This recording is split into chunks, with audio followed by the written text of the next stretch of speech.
Hi everyone, welcome back to Crazy Gamer. Today in this video we are gonna learn how to get Sky Children of the Light on your Android or iOS device.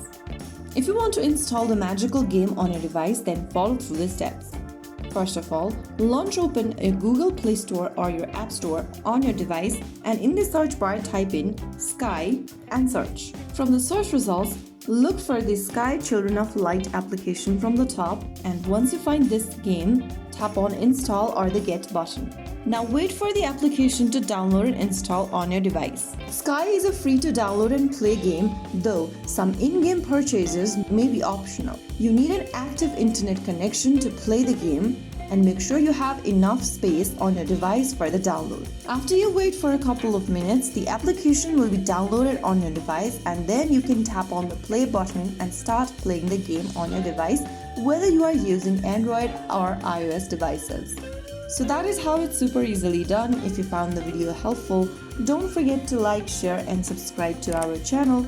I will be back again in the next video. Thank you for watching.